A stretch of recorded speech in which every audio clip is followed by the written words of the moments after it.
ماں ماں دیکھو میں آ گئی۔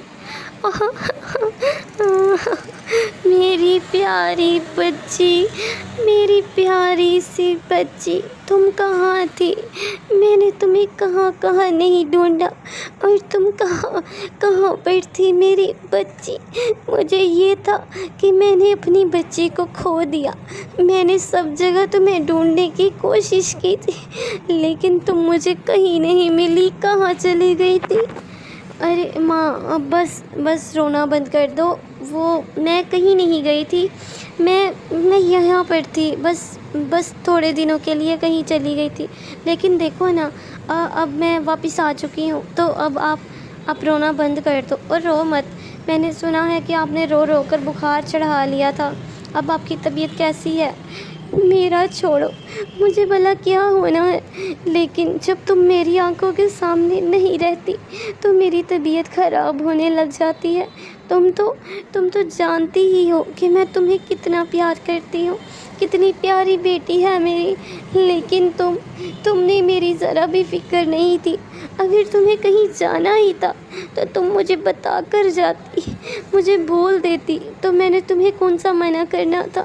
میں یوں پریشان تو نہ ہوتی۔ تمہیں پتہ ہے میں کتنا پریشان تھی، کتنے برے خیالات آ رہے تھے میرے ذہن میں کہ کہیں تمہیں کسی نے پکڑ تو نہیں لیا، کہیں تم کسی کی قید میں تو نہیں ہو، یا پھر کہیں تمہیں کچھ ہو تو نہیں گیا۔ ماں بس بھی کر دو، اب رونا بند کر دو۔ تمہیں یوں روتا ہوا دیکھ کر مجھے بھی رونا آ رہا ہے۔ چلو بس کر دو نا، اب مجھے ہنس کر دکھاؤ اور رونا بند کرو۔ تمہیں روتا ہوا مجھ سے نہیں دیکھا جا رہا۔ میں ہنس بھلا کیسے سکتی ہوں جب میری بیٹی مجھ سے اتنے دن دور رہی ہو؟ اب مجھ سے وعدہ کرو، تم مجھے بتائے بغیر کہیں نہیں جاؤ گی، کہیں بھی نہیں جاؤ گی، ورنہ تمہاری یہ ماں تمہیں کہیں اپنے پاس نہ دیکھ کر بہت بیمار ہو جائے گی، میری طبیعت خراب ہو جاتی ہے۔ ارے ہاں ماں، میں وعدہ کرتی ہوں، میں اب آپ کو چھوڑ کر کہیں نہیں جاؤں گی۔ اب بس کر دو، اب رونا بند کر دو نا، اب ایسے آپ کی طبیعت خراب ہو جائے گی۔ اب رونا نہیں ہے۔ اب مجھے بتاؤ آپ کا بخار کیسا ہے؟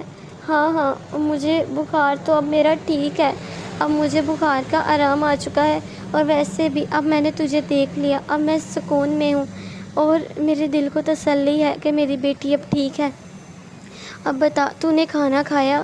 ہاں ماں، میں نے کھانا کھا لیا، لیکن مجھے معاف کر دو۔ وہ دراصل میں آپ کو ساری بات سچ بتاتی ہوں، ہم سب چڑیا کھیلنے کے لیے گئی تھی، تو وہاں پر ہماری شرط لگی تھی۔ تم تو جانتی ہی ہو کہ میں خوبصورتی میں پہلے نمبر پر آئی ہوں، تو بس چڑیا میرا مذاق اڑانے لگ گئی کہ میں بس خوبصورت ہوں اور بہادر نہیں ہوں۔ تو میں نے انہیں کہا کہ نہیں، میں بہادر بھی ہوں اور خوبصورت بھی ہوں۔ تو پھر ہماری شرط لگی کہ میں جنگل سے جا کر اگر گلاب کا پھول لے آؤں گی تو وہ میری بہادری کو مان لیں گی۔ تو میں بس جنگل سے گلاب کا پھول لانے گئی تھی۔ ہاں تو یہاں جنگل ہے نا، باغ، تو یہاں سے جلدی لے کر آ جانا تھا، اتنے دن لگانے کی کیا ضرورت تھی؟ ماں، وہ دراصل میں انسانوں کے جنگل میں گئی تھی۔ کیا بات کر رہی ہو؟ تم انسانوں کے جنگل میں گئی تھی؟ کیا تم بے وقوف ہو؟ ایسی حرکت کیسے کر سکتی ہو؟ کیا تم نہیں جانتی کہ تم وہاں سے واپس بہت مشکل آ سکو گی، اور اگر تم زیادہ دن وہاں پر رہ گئی تو تمہیں واپس آنے کے تمہارے سارے راستے بند ہو جائیں گے؟ تم یہ باتیں سب جانتی ہو، اور پھر بھی تم نے اتنی بڑی بے وقوفی کی۔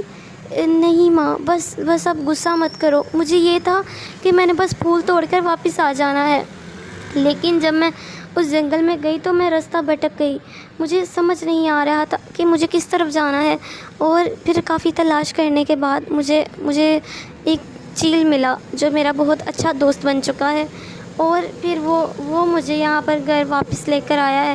ماں، وہ بہت اچھا ہے، اس نے میری بہت حفاظت کی ہے اور مجھے صحیح سلامت میرے گھر پہنچایا ہے، اور گھر تو میں کافی دن کی آ چکی ہوں، لیکن پھر میں اسے اپنا جنگل گھمانے چلی گئی تھی، اور پھر اب کل ہی وہ واپس گیا ہے، اور آج میں آپ کے پاس آ گئی ہوں۔ کیا اتنے دن سے تم یہاں پر آ چکی ہو اور تجھے اپنی ماں کا خیال نہیں آیا اور تو بس اس چیل کے ساتھ گھومتی رہی؟ کہیں تو نے اس سے شادی تو نہیں کر لی؟ ارے نہیں نہیں ماں، کیسی باتیں کر رہی ہو آپ؟ میں بھلا اس سے شادی کیوں کروں گی؟ مجھے آپ کے پاس آنا تھا، وہ بھلے جتنا مرضی اچھا ہو، جتنا مرضی اچھے دل کا ہو، جتنا مرضی پیارا ہو اور جتنا مرضی وہ مجھے اچھا لگے، لیکن مجھے آنا تو آپ کے پاس ہی تھا نا۔ ارے واہ میری بیٹی، تو کتنی سمجھدار ہو چکی ہے، اور شکر ہے تو واپس آ گئی۔ اب آئندہ سے تو اس جنگل میں مت جانا، ٹھیک ہے نا؟ ہاں میں اس جنگل میں نہیں جاؤں گی، اب وہی مجھے ملنے یہاں پر آ جایا کرے، بس اسی بات کی امید کرتی ہوں۔